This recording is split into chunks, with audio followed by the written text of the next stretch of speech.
Sténobotrus a pour chanter des gestes lents de rameur.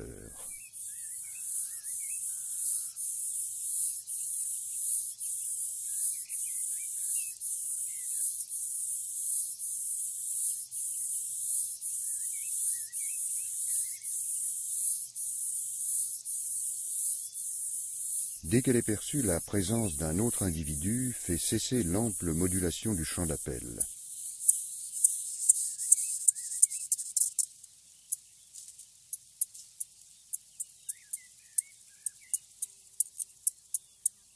Ces brèves interjections répondent à l'arrivée d'un mâle.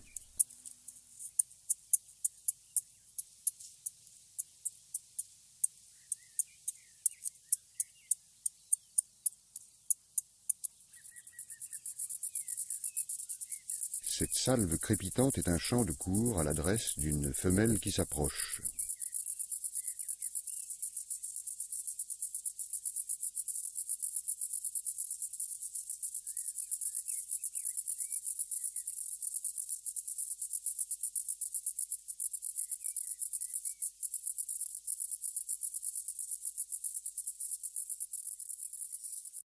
Le grand capricorne possède sur le thorax un appareil de même structure qui fonctionne lui aussi par friction. La stridulation, que l'on entend d'abord à vitesse normale, résulte d'une salve de choc qui se suivent à la cadence de 1000 à la seconde.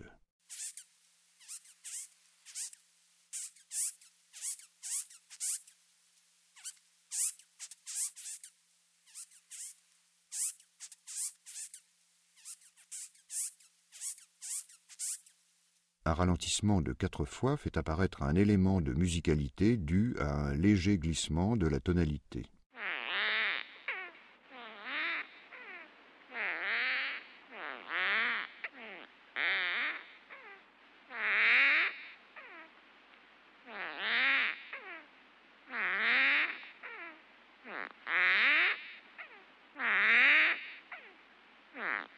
Ralenti 20 fois, la stridulation prend la dimension inattendue d'un rugissement où se mêlent des râles.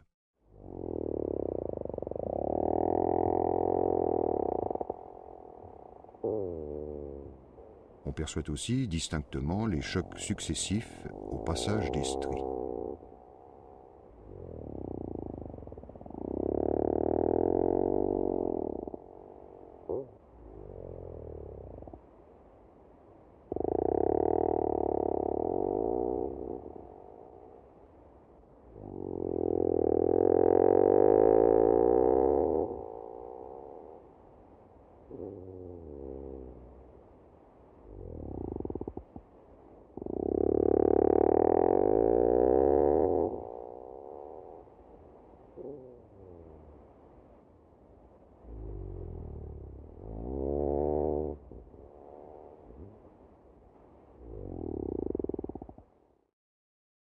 J'ai vécu seul, sans personne avec qui parler véritablement, jusqu'à une panne dans le désert du Sahara il y a 6 ans. Quelque chose s'était cassé dans mon moteur, et comme je n'avais avec moi ni mécanicien ni passager, je me préparais à essayer de réussir tout seul une réparation difficile. C'était pour moi une question de vie ou de mort. J'avais à peine de l'eau à boire pour 8 jours. Le premier soir, je me suis donc endormi sur le sable, à 1000 milles de toute terre habitée. J'étais bien plus isolé qu'un naufragé sur un radeau au milieu de l'océan. Alors vous imaginez ma surprise, au lever du jour, quand une drôle de petite voix m'a réveillé. S'il vous plaît, dessine-moi un mouton. Hein? Dessine-moi un mouton. J'ai sauté sur mes pieds comme si j'avais été frappé par la foudre. J'ai bien frotté mes yeux, j'ai bien regardé. Et j'ai vu un petit bonhomme tout à fait extraordinaire, qui me considérait gravement. Il ne semblait ni égaré, ni mort de faim, ni mort de fatigue, ni mort de soif, ni mort de peur. Il n'avait en rien l'apparence d'un enfant perdu au milieu du désert, à 1000 milles de toute région habitée. « Mais qu'est-ce que tu fais là ?» « S'il vous plaît, dessine-moi un mouton. » Quand le mystère est trop impressionnant, on n'ose pas désobéir. Aussi absurde que cela me sembla, je sortis de ma poche une feuille de papier, un stylographe, et je dessinais. Il regardait attentivement. Non, celui-là est déjà très malade. Fais-en un autre.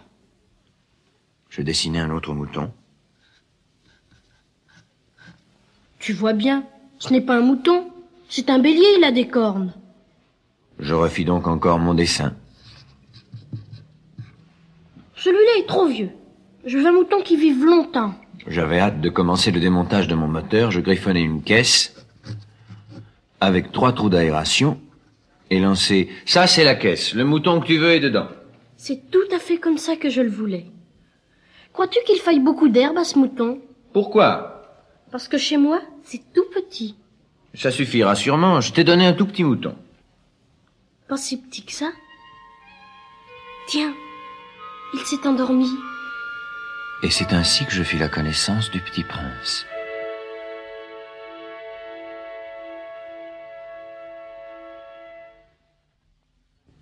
Il me fallut longtemps pour comprendre d'où il venait.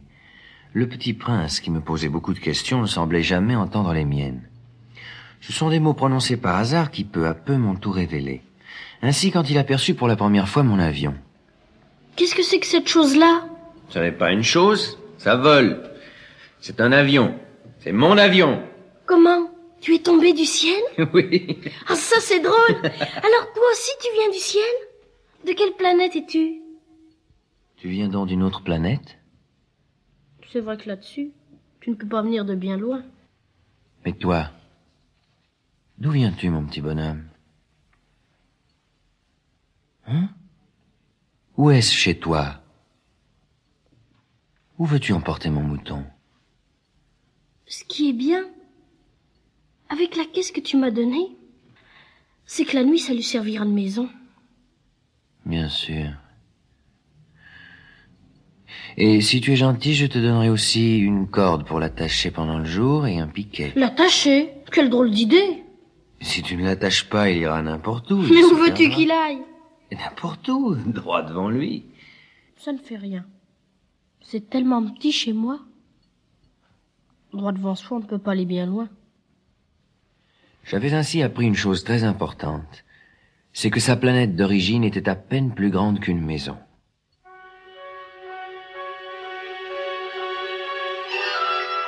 Ah, petit prince, j'ai compris peu à peu, au hasard des réflexions, ta petite vie mélancolique. Tu n'avais eu longtemps pour distraction que la douceur des couchers de soleil. J'aime bien les couchers de soleil. Allons voir un coucher de soleil. Mais il faut attendre. Attendre quoi? Attendre que le soleil se couche. Je me crois toujours chez moi. En effet. Quand il est midi aux États-Unis, le soleil, tout le monde le sait, se couche sur la France. Il suffirait de pouvoir aller en France en 1 minute pour assister au coucher de soleil. Malheureusement, la France est bien trop éloignée. Mais sur ta si petite planète, il te suffisait de tirer ta chaise de quelques pas. Et tu regardais le crépuscule chaque fois que tu le désirais. Un jour, j'ai vu le soleil se coucher 43 fois. Tu sais, quand on est tellement triste, on aime les couchers de soleil. Le jour des 43 fois, tu étais donc tellement triste?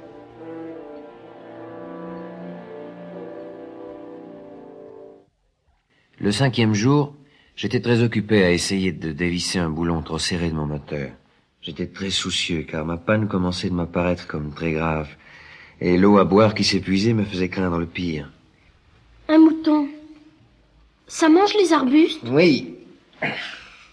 Et les fleurs? Et un mouton mange tout ce qu'il rencontre.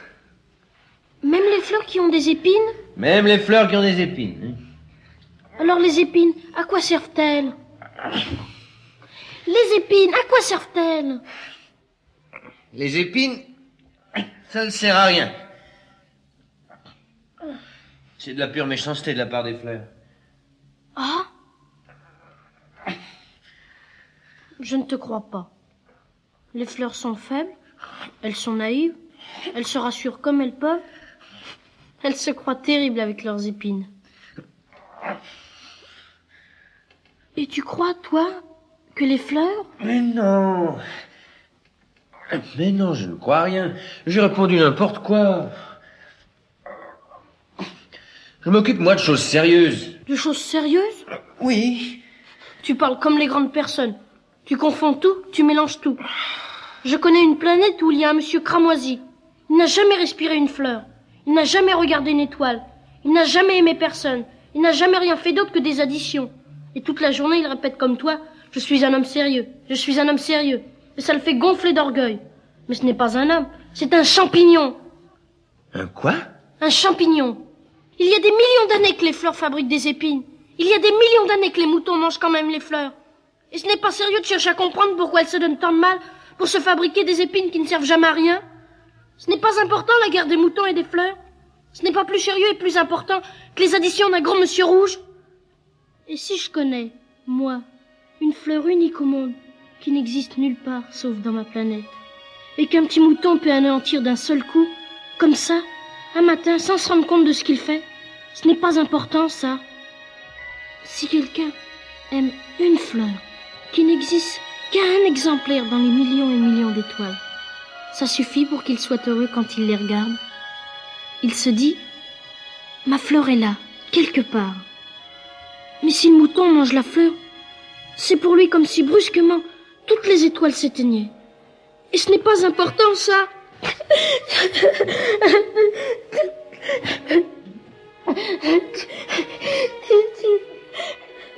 La nuit était tombée. Je devais lâcher mes outils. Je me moquais bien de mon marteau, de mon boulon, de la soif et de la mort. Il y avait sur une étoile une planète, la mienne, la terre, un petit prince à consoler.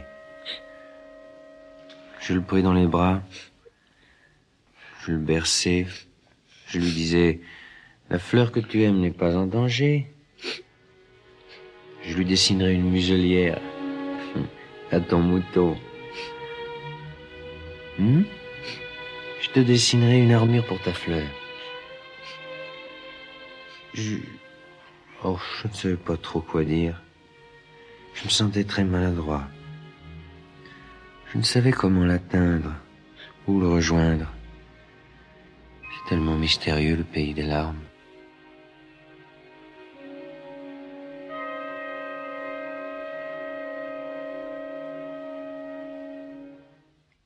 J'appris bien vite à mieux connaître cette fleur. Elle avait germé un jour d'une graine apportée d'on ne sait où. Le petit prince sentait bien qu'il en sortirait une apparition miraculeuse. Mais la fleur n'en finissait pas de se préparer à être belle à l'abri de sa chambre verte. Elle choisissait avec soin ses couleurs, elle s'habillait lentement, elle ajustait un à un ses pétales. Elle ne voulait pas sortir toute fripée comme les coquelicots. Elle ne voulait apparaître que dans le plein rayonnement de sa beauté. Eh oui, elle était très coquette. Sa toilette mystérieuse avait donc duré des jours et des jours. Et puis voici qu'un matin, justement à l'heure du lever du soleil, elle s'était montrée.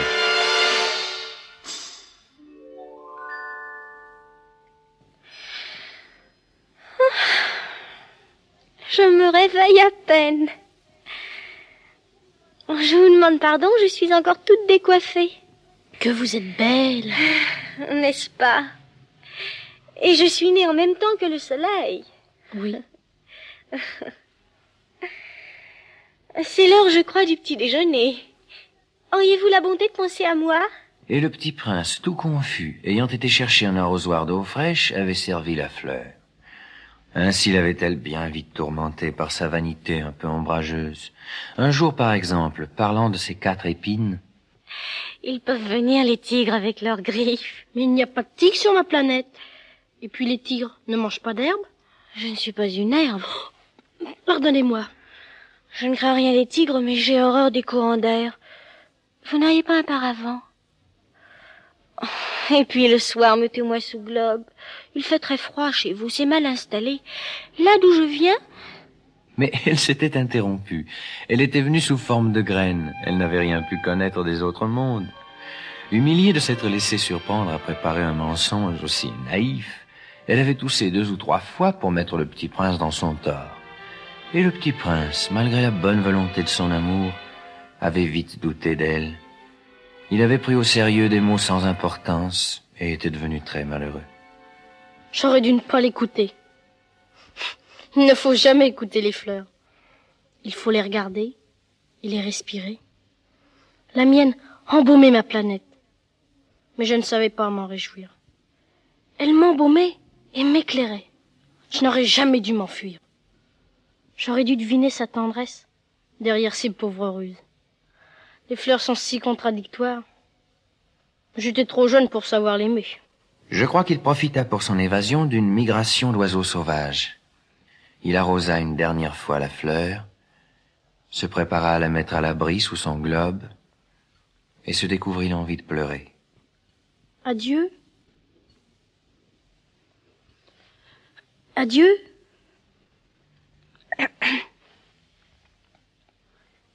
J'ai été sotte, je te demande pardon. Tâche d'être heureux.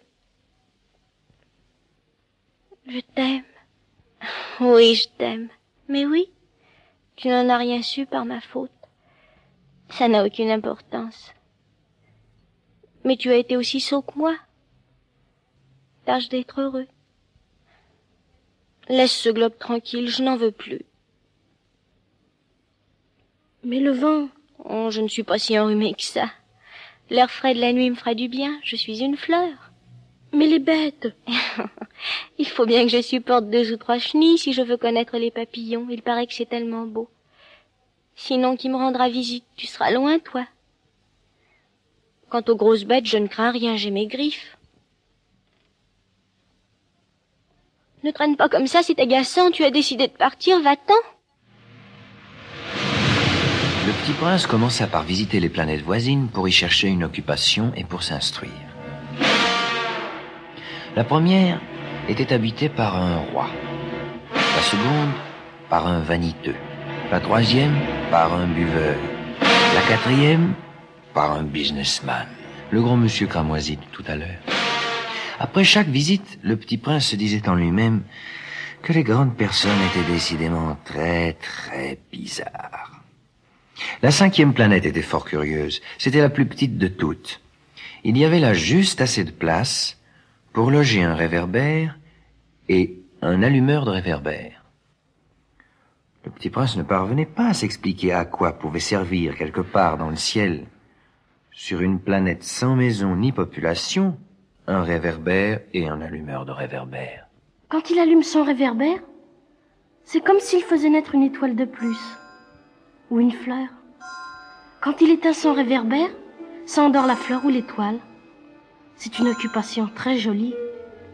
C'est véritablement utile puisque c'est joli. Bonjour. Pourquoi viens-tu d'éteindre ton réverbère? C'est la consigne. Bonjour. Qu'est-ce que la consigne? C'est d'éteindre mon réverbère. Bonsoir. Mais pourquoi viens-tu de le rallumer? C'est la consigne. Je ne comprends pas. Il n'y a rien à comprendre. La consigne, c'est la consigne. Bonjour. Je fais là un métier terrible. Autrefois, c'était raisonnable. J'éteignais le matin et j'allumais le soir.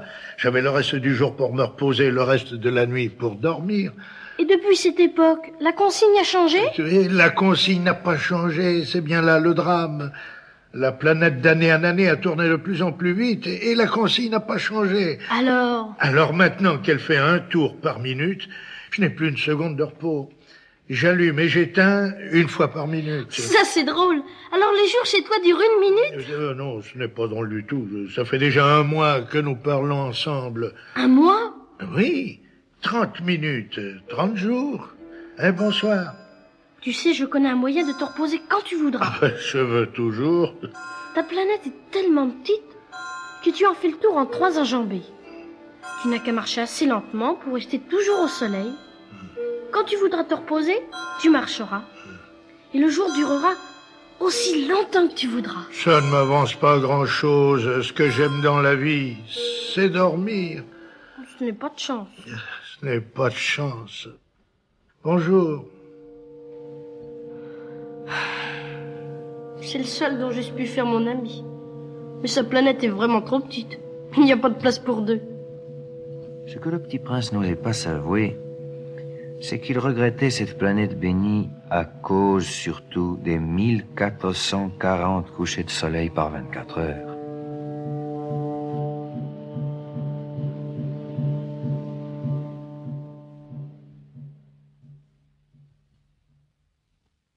La 6e planète était habitée par un géographe qui conseilla au petit prince d'aller visiter la planète Terre.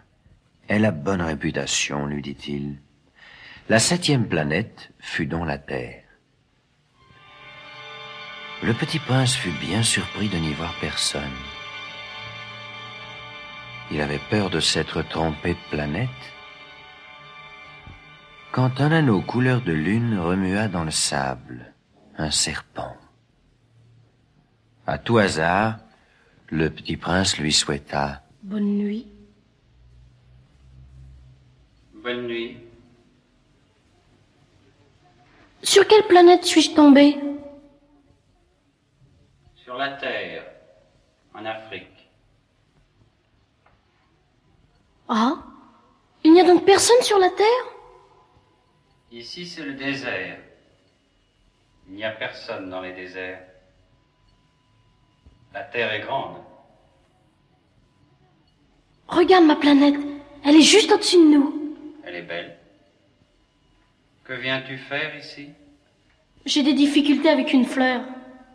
Ah, Où sont les hommes? On est un peu seul dans le désert. on est seul aussi chez les hommes. Tu es une drôle de bête, mince comme un doigt. Mais je suis plus puissant que le doigt d'un roi. Tu n'es pas bien puissant, tu n'as même pas de pattes. Tu ne peux même pas voyager. Je puis t'emporter plus loin qu'un navire. Celui que je touche, je le rends à la terre dont il est sorti. Mais tu es pur et tu viens d'une étoile. Oui. Tu me fais pitié, toi, si faible sur cette terre de granit. Je puis t'aider un jour si tu regrettes trop ta planète. Je puis... Oh, j'ai très bien compris. Mais pourquoi parles-tu toujours par énigme? Je les résous toutes.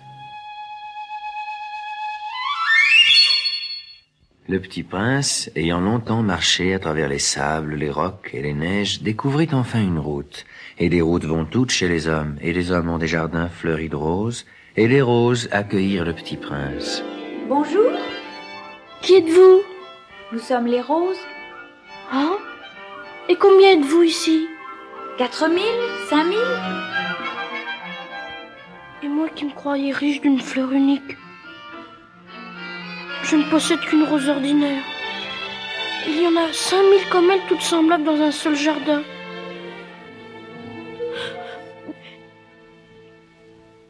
Je ne suis pas un bien grand prince.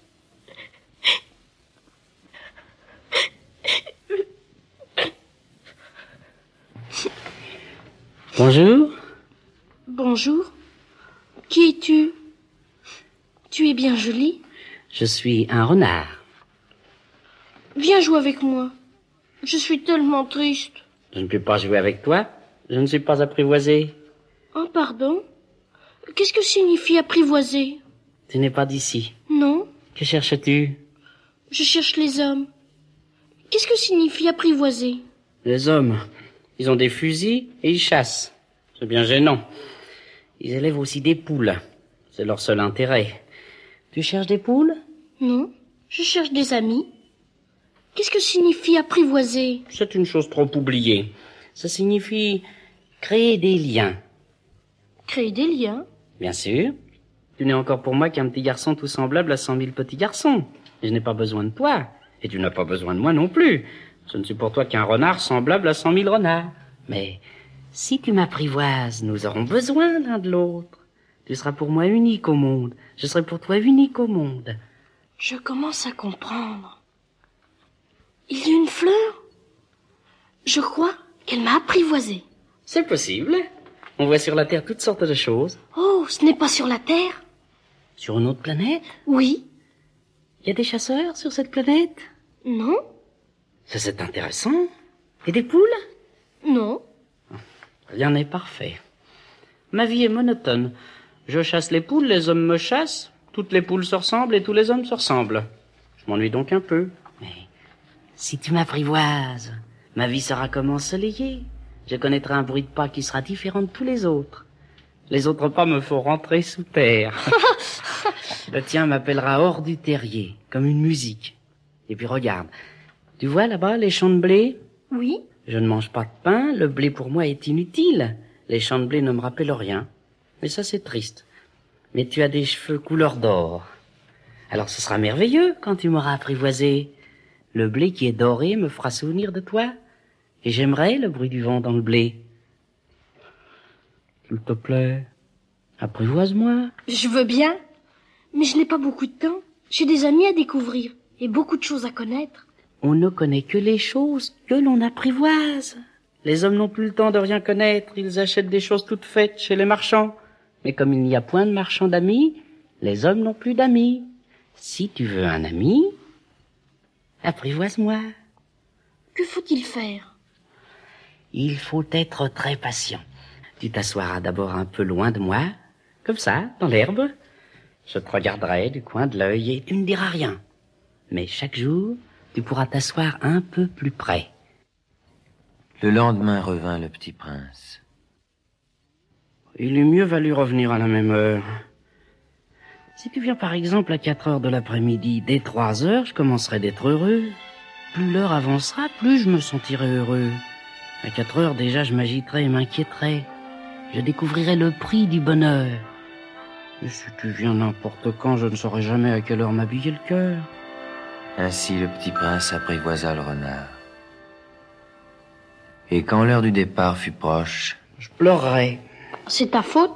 Je ne te souhaitais point de mal, mais tu as voulu que je t'apprivoise. Bien sûr. Mais tu vas pleurer? Bien sûr. Alors tu n'y gagnes rien. J'y gagne, à cause de la couleur du blé. Va revoir les roses. Tu comprendras que la tienne est unique au monde. Tu reviendras me dire adieu, et je te ferai cadeau d'un secret. Le petit prince s'en fut revoir les roses, comprit que la sienne était unique au monde. Puis il revint vers le renard. Adieu. Adieu. Voici mon secret. Il est très simple. On ne voit bien qu'avec le cœur. L'essentiel est invisible pour les yeux. L'essentiel est invisible pour les yeux. C'est le temps que tu as perdu pour ta rose qui fait ta rose si importante. C'est le temps que j'ai perdu pour ma rose. Tu deviens responsable pour toujours de ce que tu as apprivoisé. Tu es responsable de ta rose. Je suis responsable de ma rose.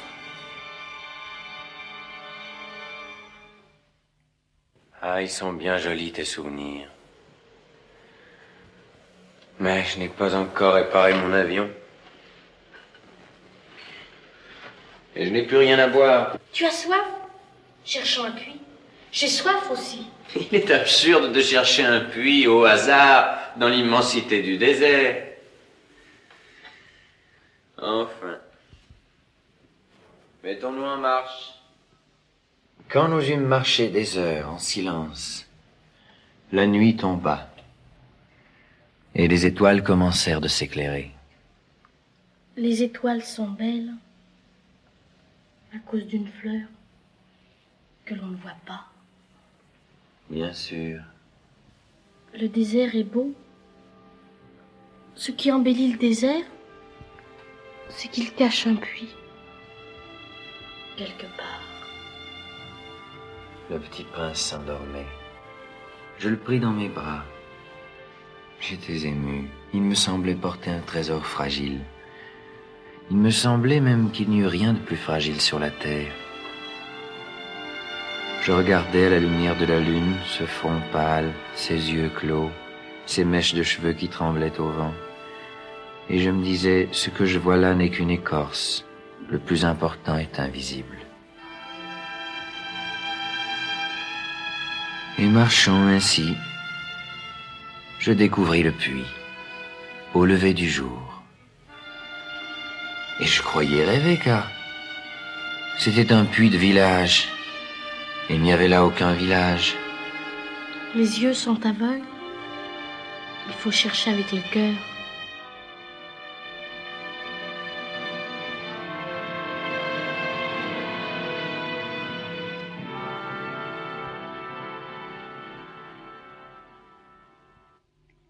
Tu tiendras ta promesse.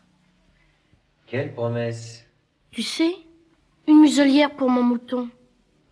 Je suis responsable de ma rose. Je te la dessinerai. Tout de suite, s'il te plaît. Tout de suite? Tu sais, ma chute sur la terre, c'en sera demain l'anniversaire. J'étais tombée tout près d'ici. Alors, ce n'est pas par hasard que, le matin où je t'ai connu il y a 8 jours, tu te promenais comme ça, tout seul, à 1000 milles de toutes les régions habitées. Tu retournais vers le point de ta chute? À cause peut-être de l'anniversaire?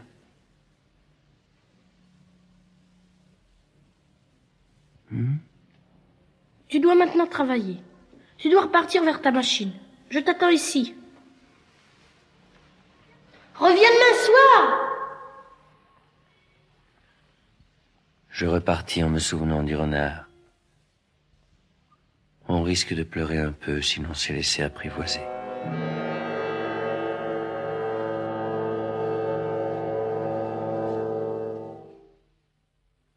Le lendemain soir, lorsque je revins de mon travail, j'aperçus de loin mon petit prince assis à côté du puits sur une ruine de vieux murs de pierre. À qui parlait-il? Tu ne t'en souviens donc pas? Si, c'est bien le jour, mais ce n'est pas ici l'endroit. Bien sûr. Tu verras où commence ma trace dans le sable. Tu n'as qu'à m'y attendre, j'y serai cette nuit. Tu as du bon venin? Tu es sûr de ne pas me faire souffrir longtemps? Maintenant, va-t'en. Va-t'en, je veux redescendre. Alors j'abaissai les yeux vers le pied du mur, et je fis un bond. Il était là, dressé vers le petit prince, un de ces serpents jaunes qui vous exécutent en 30 secondes. Au bruit que je fis, il disparut. Mon petit bonhomme de prince était pâle comme la neige. Son cœur battait comme celui d'un oiseau qui meurt quand on l'a tiré à la carabine. Petit bonhomme, n'est-ce pas que c'est un mauvais rêve, cette histoire de serpents et de rendez-vous et d'étoiles? Ce qui est important, ça ne se voit pas. Bien sûr. C'est comme pour la fleur. Si tu aimes une fleur qui se trouve dans une étoile, c'est doux la nuit de regarder le ciel. Toutes les étoiles sont fleuries. Bien sûr. Tu regarderas la nuit, les étoiles? Oui. C'est trop petit chez moi pour que je te montre où se trouve la mienne. C'est mieux comme ça. Mon étoile, ce sera pour toi une des étoiles. Alors toutes les étoiles, tu aimeras les regarder. Elles seront toutes tes amies. Et puis je vais te faire un cadeau. Ah, petit bonhomme, j'aime entendre ce rire. Justement, ce sera mon cadeau. Que veux-tu dire? Toi, tu auras des étoiles comme personne n'en a. Mais comment? Quand tu regarderas le ciel, oui, la nuit, puisque j'habiterai dans l'une d'elles, oui, puisque je rirai dans l'une d'elles, alors ce sera pour toi comme si riaient toutes les étoiles. Tu auras, toi, des étoiles qui savent rire. Et quand tu seras consolé, on se console toujours, tu seras content de m'avoir connu. Tu seras toujours mon ami. Et tu auras envie de rire avec moi. Et tu ouvriras parfois la fenêtre, comme ça, pour le plaisir. Et tes amis seront bien étonnés de te voir rire en regardant le ciel. Alors tu leur diras, oui, les étoiles, ça me fait toujours rire. Et ils te croiront fou. Je t'aurais joué un bien vilain tour. Ce sera comme si je t'avais donné, au lieu d'étoiles, des tas de petits grelots qui savent rire.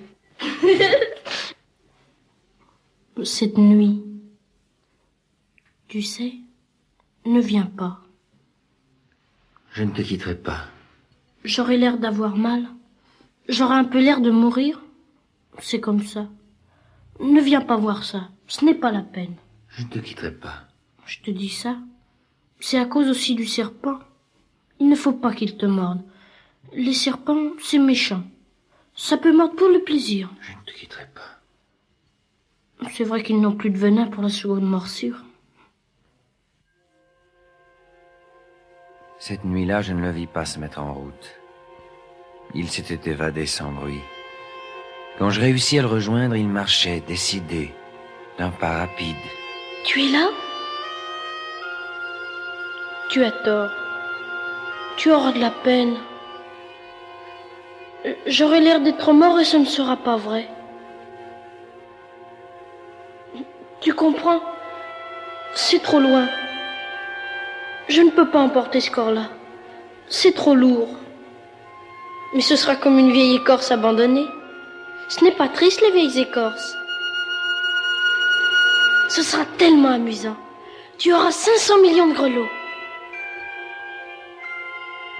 Tu sais, ma fleur, j'en suis responsable. Elle est tellement faible. Elle est tellement naïve. Elle a 4 épines de rien du tout pour la protéger contre le monde. Voilà. C'est tout. Il n'y eut rien qu'un éclair jaune près de sa cheville. Il demeura un instant immobile. Il ne cria pas. Il tomba doucement, comme tombe un arbre.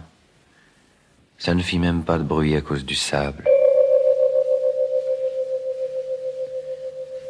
Ça fait 6 ans. Déjà. Si vous voyagez un jour en Afrique, dans le désert, et s'il vous arrive de passer par cet endroit où je tombais en panne, je vous en supplie, ne vous pressez pas. Attendez un peu. Si alors un enfant vient à vous, s'il rit, s'il a des cheveux d'or, s'il ne répond pas quand on l'interroge, vous devinerez bien qui il est. Alors soyez gentil, ne me laissez pas tellement triste. Écrivez-moi vite qu'il est revenu.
Como um chefe, olá.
Watch. watch. En piste watch. En piste watch. En piste watch. Je crois être droite. En piste watch. Je crois être watch.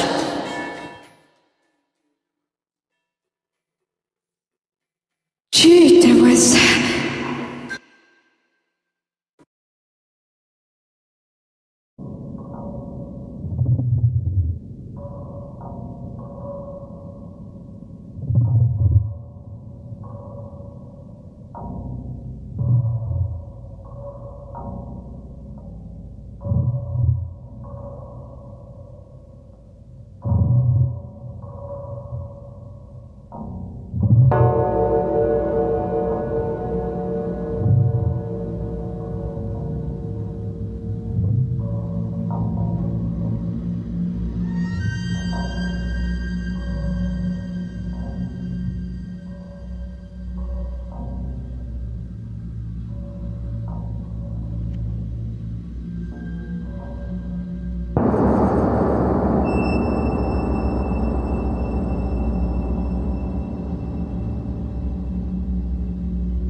Quapropterum oceanorum sectam destruenda.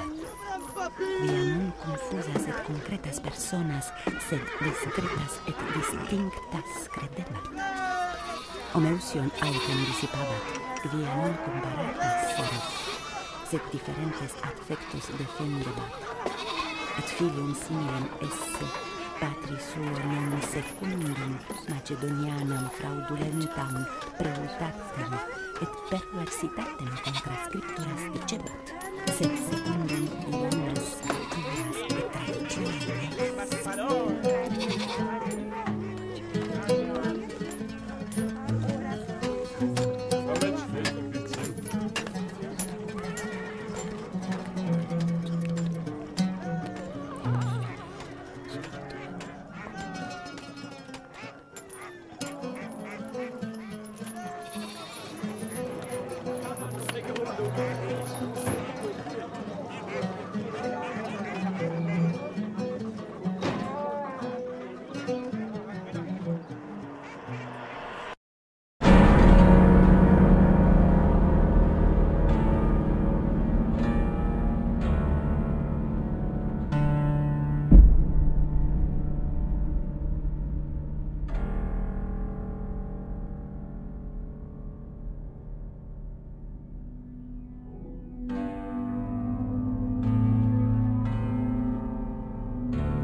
Les escarmouches, les saillies,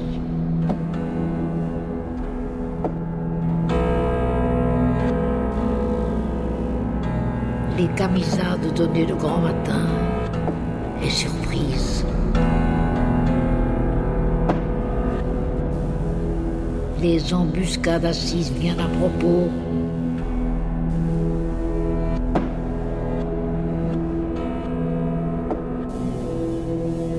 les feintes pour attirer les niais en quelques mauvais pas,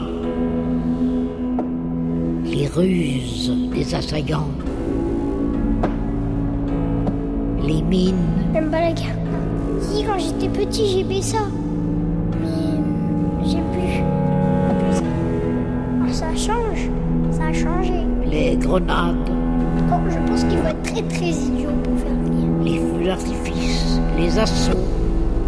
Nos adieux ont hérité durant les guerres, les différentes guerres.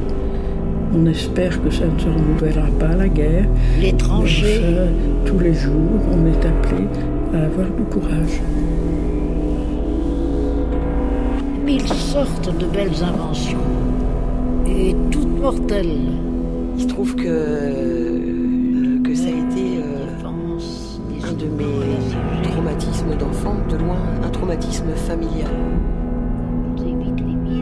Tu l'as pas vécu toi-même, mais c'est tellement imprégné dans les générations passées, et tous ces gens qui m'ont précédé, mes parents, mes grands-parents, arrière-grands-parents,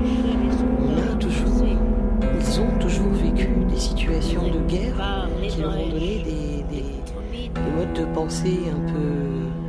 Enfin, le traumatisme, il reste à vie. Le courage.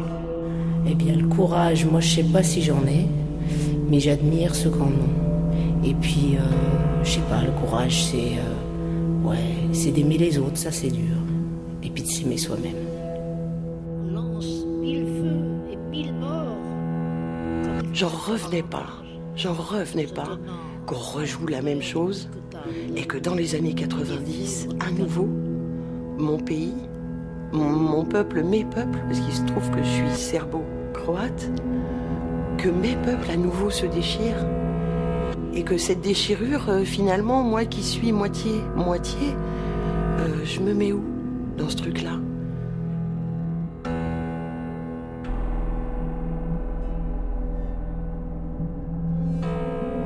Enfin, la crainte de la mort, le désir de la victoire, le courage, les hasards. Moi, je pense qu'à des moments, je pense qu'une personne, ça peut jamais.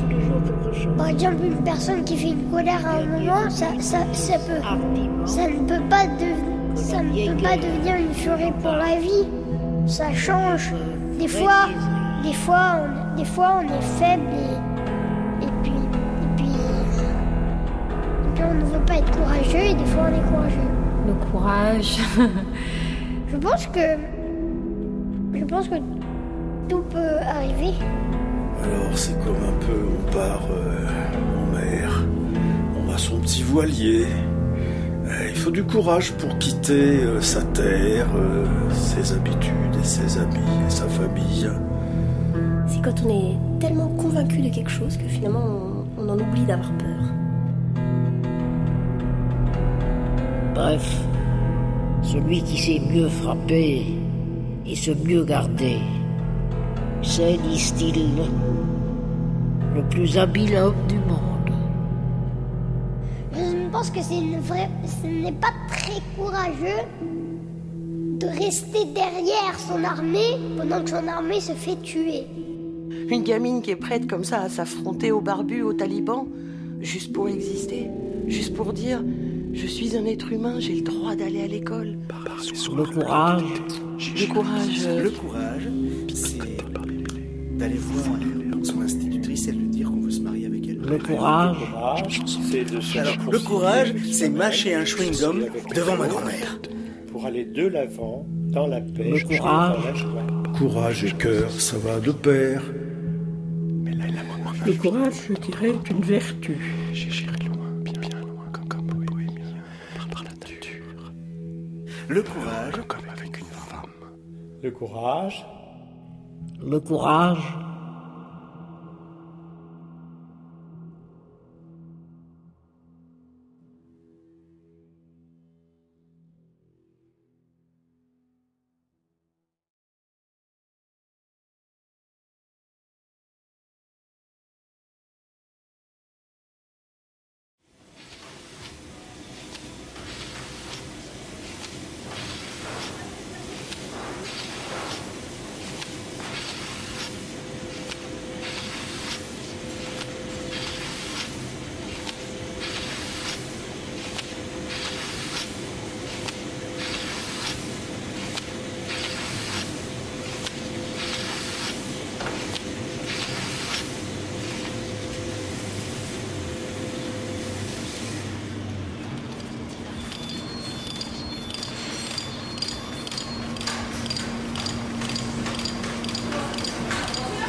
Autobiographie numéro 1.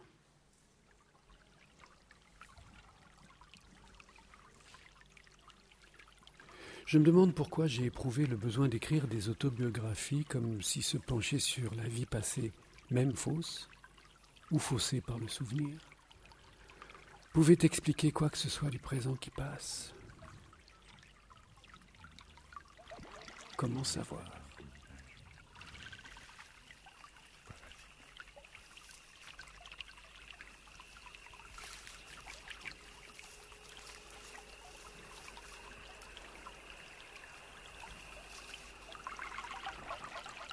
Je suis, comme mon nom l'indique, d'origine italienne, toutefois en passant par la Corse. Mes ancêtres y sont venus au moment des conquêtes, et sous la houlette de Napoléon, la plupart des Ferrari ont successivement déserté. Non pas par conviction politique, mais parce qu'ils n'aimaient pas l'armée.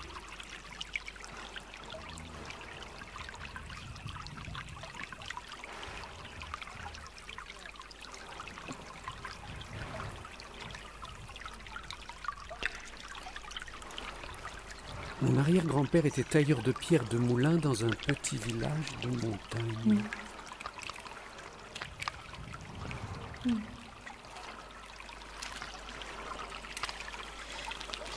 Et mon grand-père maternel, un Corse lui aussi, était corné à piston dans une caserne de douaniers à Marseille. C'est de là que me viennent mes dons musicaux.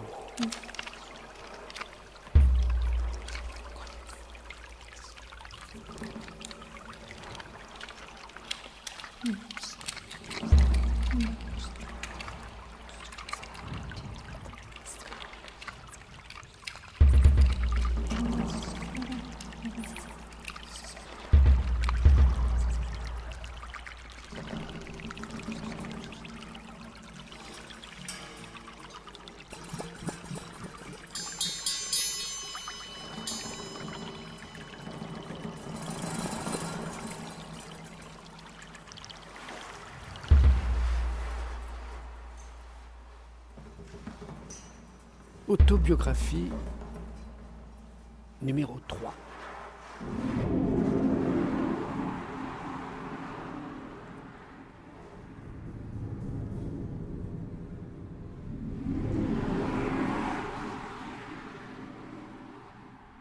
Je suis un Italien raté. Je suis un Français raté.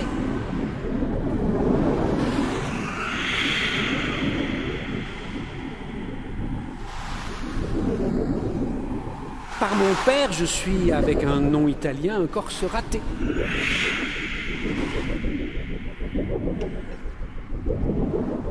Par ma mère, je suis un Marseillais raté puisque je suis né à Paris.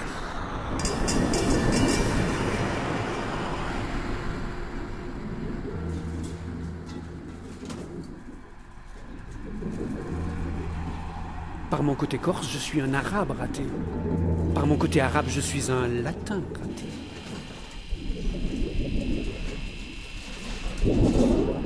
Je suis aussi un latin raté puisque j'aurais voulu être nordique. Je suis donc un nordique raté. J'ai toujours froid.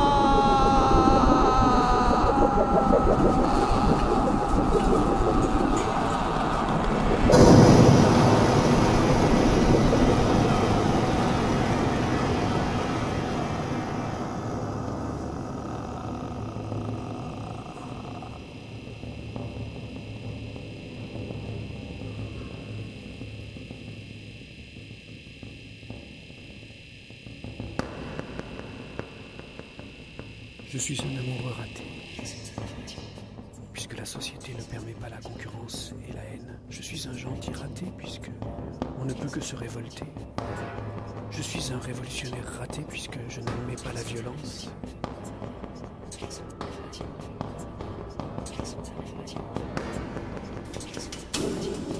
Je suis un humoriste raté parce que je suis triste. Je suis un sérieux raté parce que je me moque de tout. Je Je suis un raté total puisque je me moque de la réussite. En outre,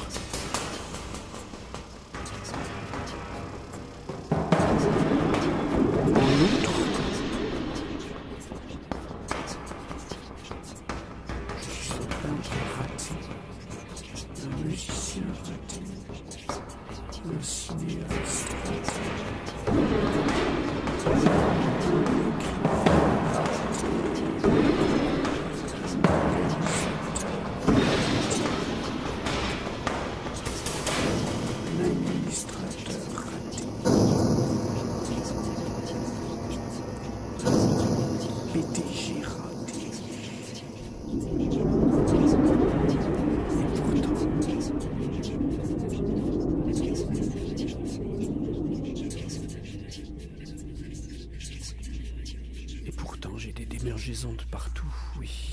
J'ai des démangeaisons de partout. Complètement déchiré. Ma tête.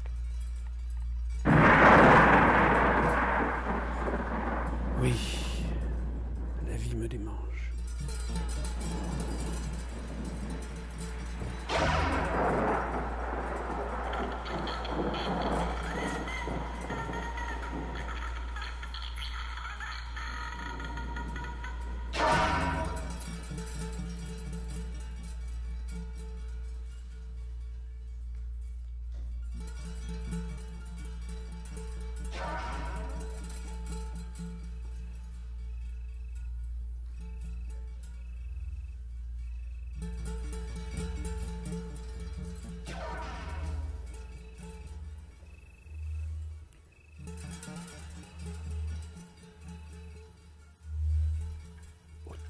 Biographie numéro 6.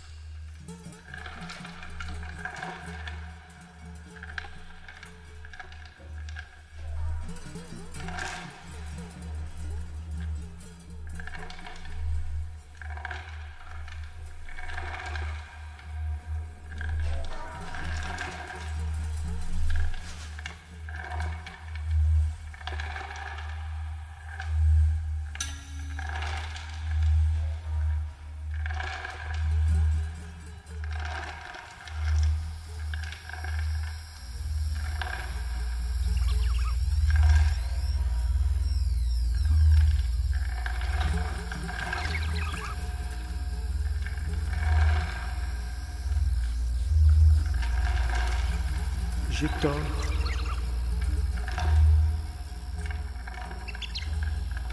Oui, j'ai tort. J'ai mon très grand tort. J'ai tort de faire ce que je fais.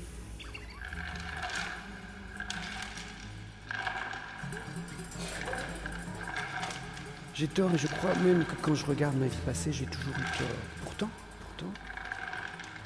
Pourtant, je continue.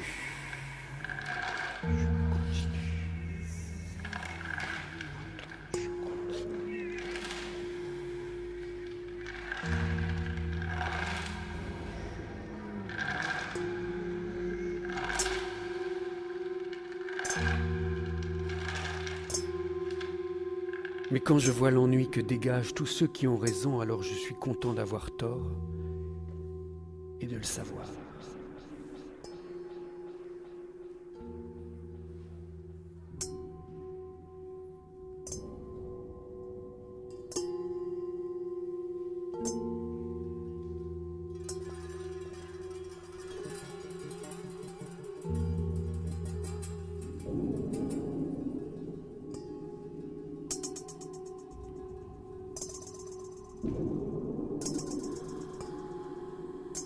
Ainsi, on peut se demander si le tort a une raison d'être.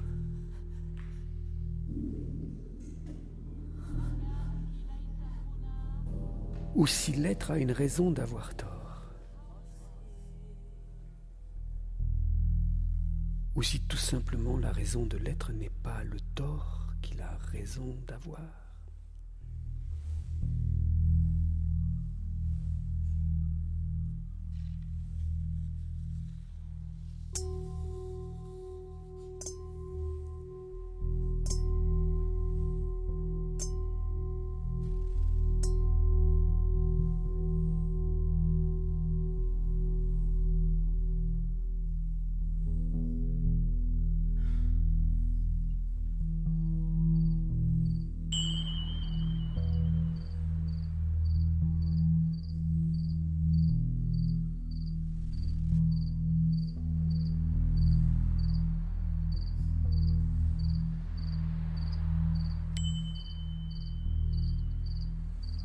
La musique. La musique, que communique-t-elle?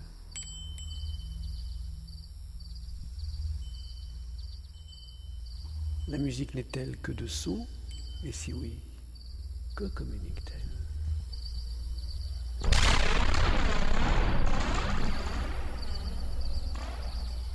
Lequel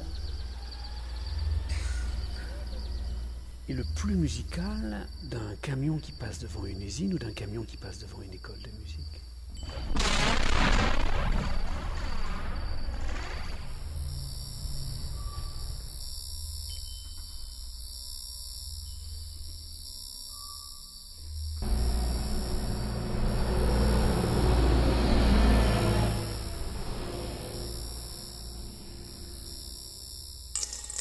Et le silence, existe-t-il?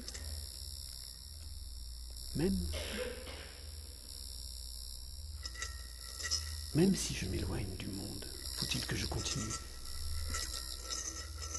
d'écouter quelque chose?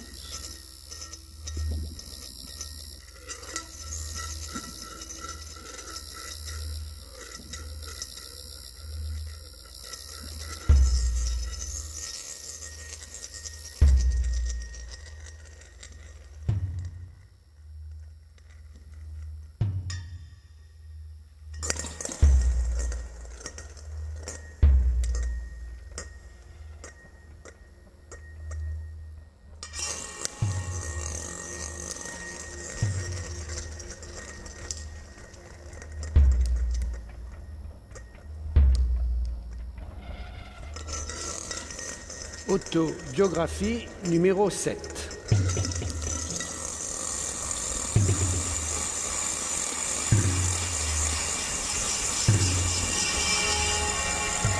Je suis un menteur. Oui, je suis peut-être un menteur. Comment savoir?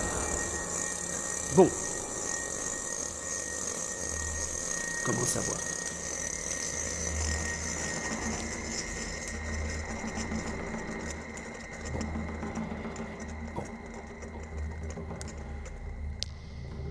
Quand je dis que je suis un raté, c'est un mensonge, ou alors c'est triste, de ne pas pouvoir le dire. Je ne sais plus, en fait, je ne sais plus rien. Et quand je dis je ne sais plus rien, c'est encore faux, parce que moi-même, si c'est vrai que j'ai été coupé, ce qui est difficile à contrôler, je sais beaucoup de choses. Mais je n'en sais plus beaucoup.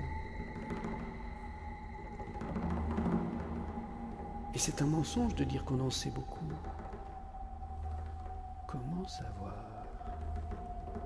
Comment savoir?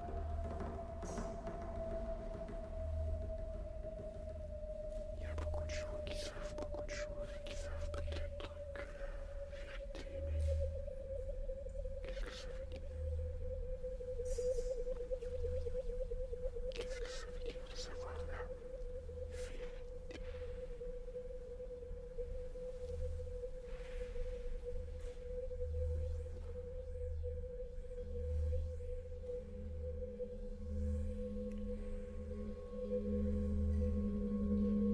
Et d'abord, la vérité, où est-elle?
ce n'est pas rien et je ne sais pas si je suis né.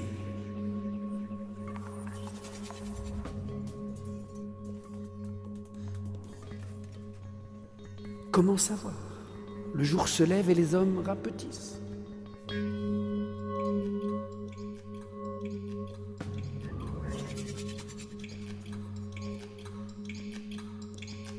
À mesure que la vie avance, je deviens de plus en plus petit et je ne suis finalement plus qu'un point à l'horizon. Très petit, très petit, très petit,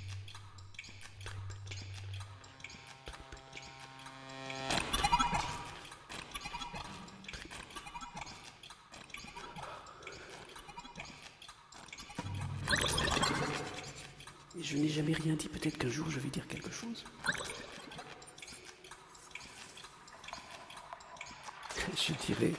Je dirais, je ne sais pas. Pourquoi vous savez, vous?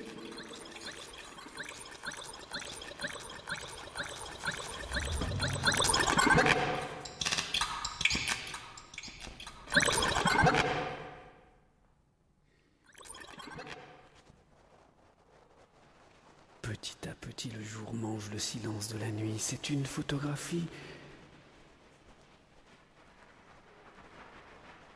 Si je suis né, c'est ce jour-là que j'ai pris la photographie.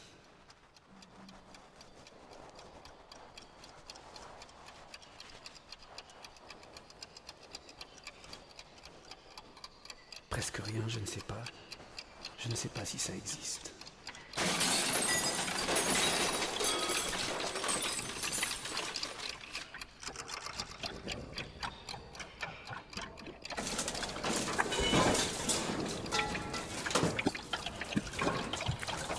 Comment ça?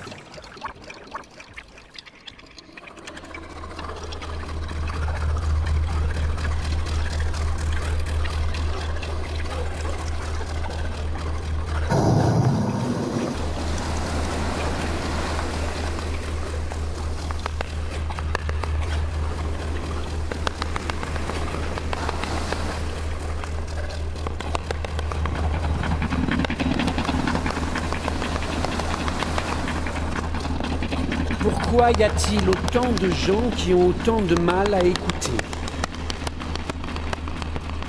Pourquoi se mettent-ils à parler dès qu'il y a quelque chose à entendre? Ont-ils des oreilles de chaque côté de la tête? Non. Elles sont situées à l'intérieur de leur bouche. Il faudrait rendre la situation plus normale, vous ne trouvez pas?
J'ai mis beaucoup d'années à constater que ce qui m'intéresse le plus, c'est de frotter.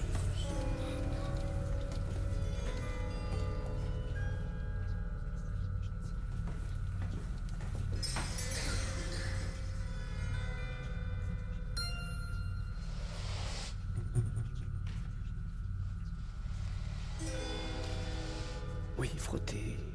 Finalement, comme si la musique pouvait se décrire comme une grande zone de frottement.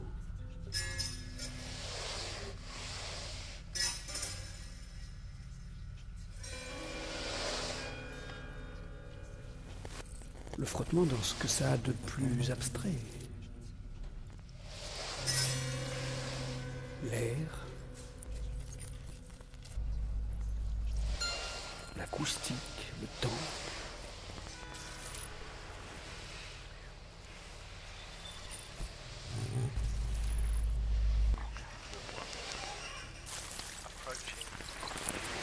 Et puis, dans ce que ça a de plus concret.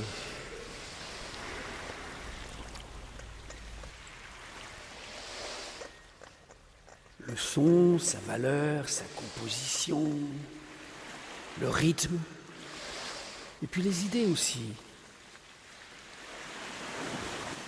Et puis d'autre part, les sexes. Et puis un lieu de connivence. Alors, je frotte.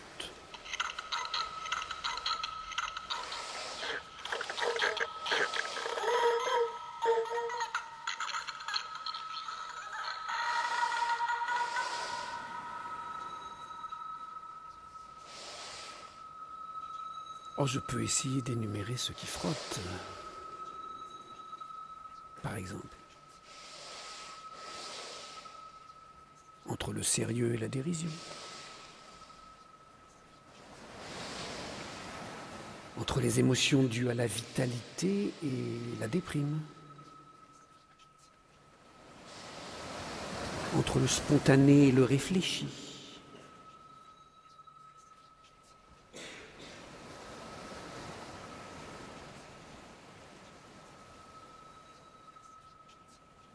Oui, dans l'idée de frottement, j'ai retrouvé la vieille notion de tension détente, de dissonance, consonance. C'est aussi une formulation plus actuelle, entre acoustique et électrique.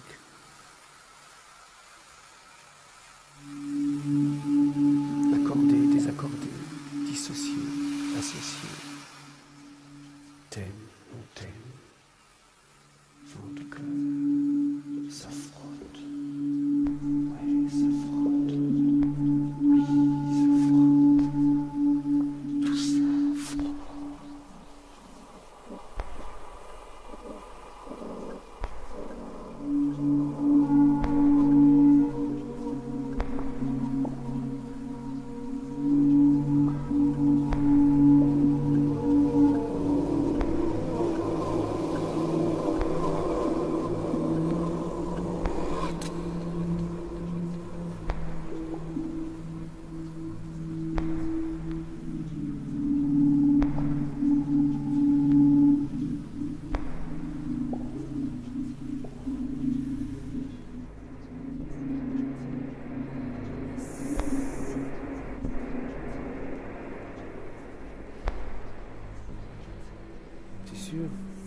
C'est une chose qui m'intéresse.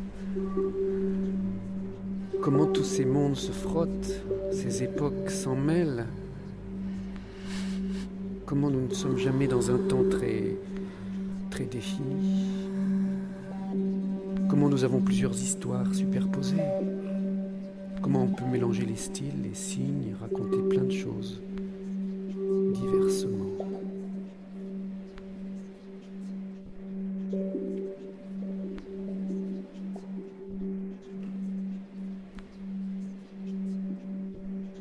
Alors ces frettements, ça donne le choc des idées, quelquefois violentes.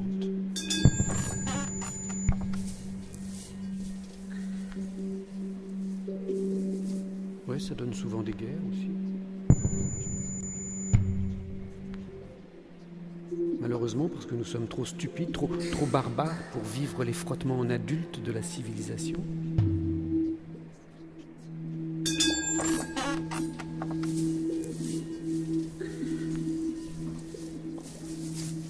Parce que nous sommes trop mercantiles pour vivre notre sensibilité sereinement.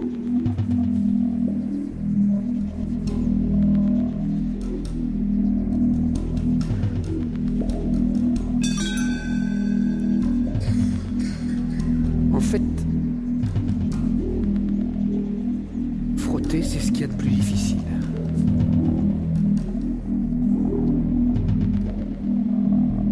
C'est pourquoi je frotte.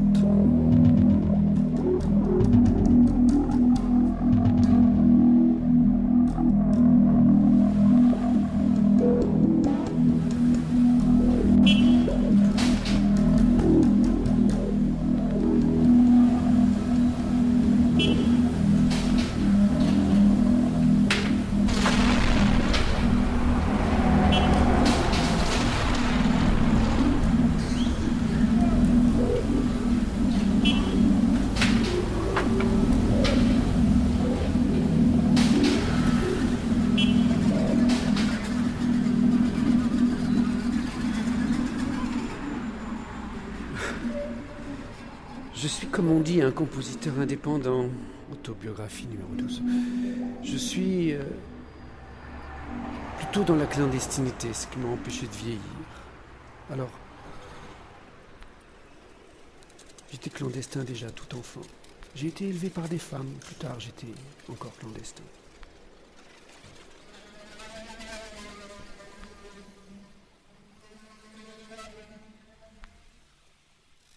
Oui, entouré de femmes. C'est en vivant cette entente secrète que j'ai compris ce qu'était la clandestinité.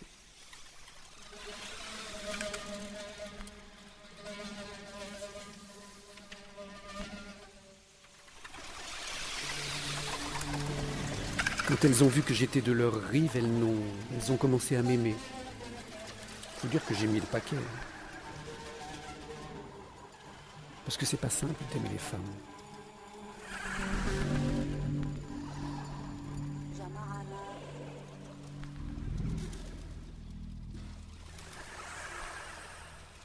En fait, c'est beaucoup plus simple d'aimer les hommes, mais ça m'intéresse pas beaucoup.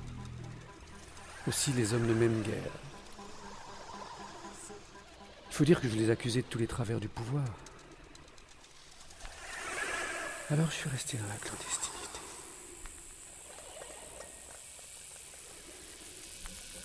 Et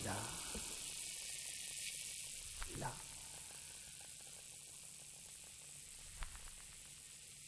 dans l'insécurité totale, j'ai réfléchi. J'ai travaillé.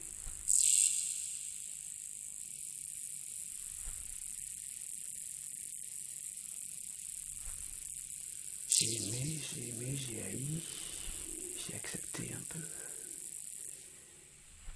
J'ai beaucoup refusé.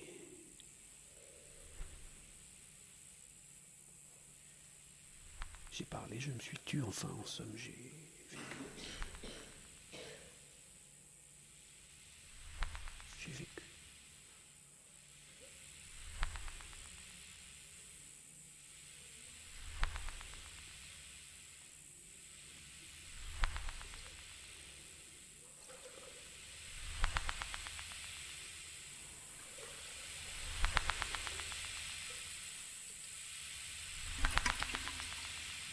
Et je vous demande aussi, un jour, les sons se produisant dans le temps,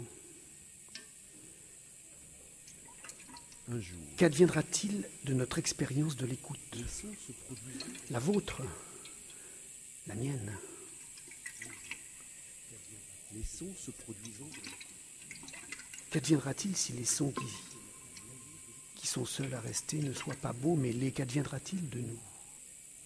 Nos oreilles à l'écoute. Qu'adviendra-t-il si les sons... Pourrions-nous jamais en venir à penser que les sons que nous trouvons laids sont beaux?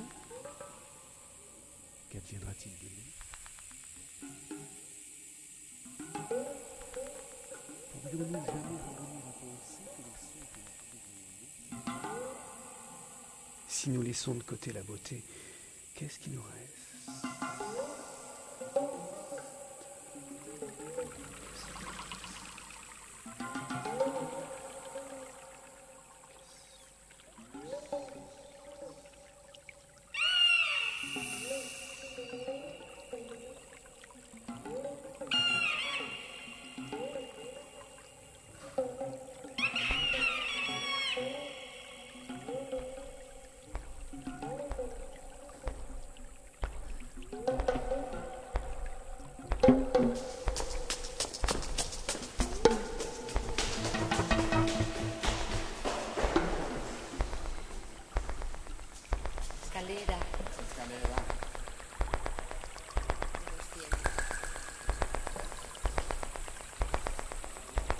Autobiographie numéro 15.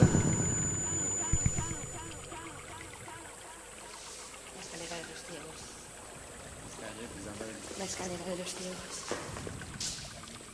La escalera de los ciegos. La escalera de los ciegos.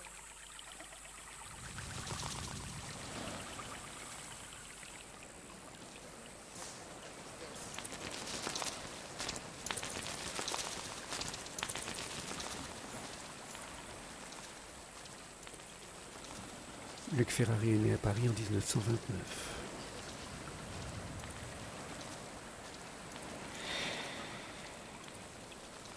Il s'interroge d'ailleurs sur cette première phrase. Pourquoi 1929 ? Il a d'ailleurs écrit beaucoup d'autobiographies dans lesquelles il falsifiait cette date.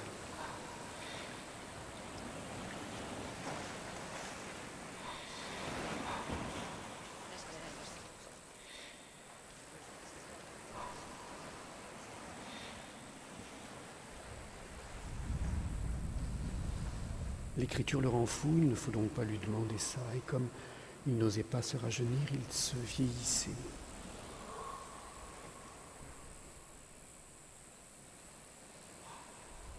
Ensuite, né à Paris, il s'interroge. Être né à Paris, il se demande ce qu'il aurait été s'il était né dans le petit village de son père en Corse.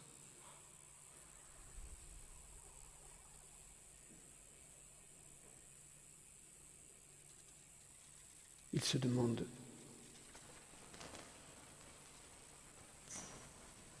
aussi s'il était né en Italie, dans le pays de ses ancêtres,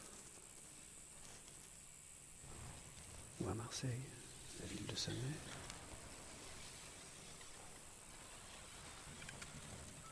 Oui, il se demande. Il se demande.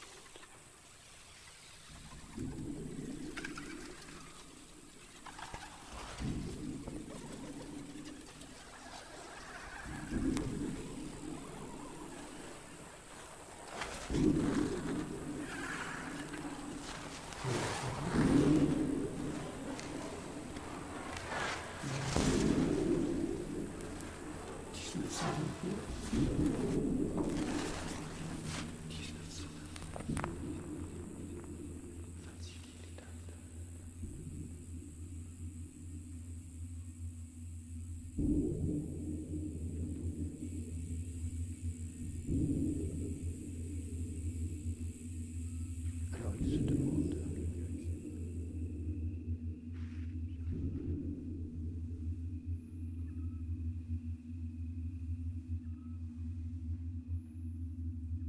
Et pour ça,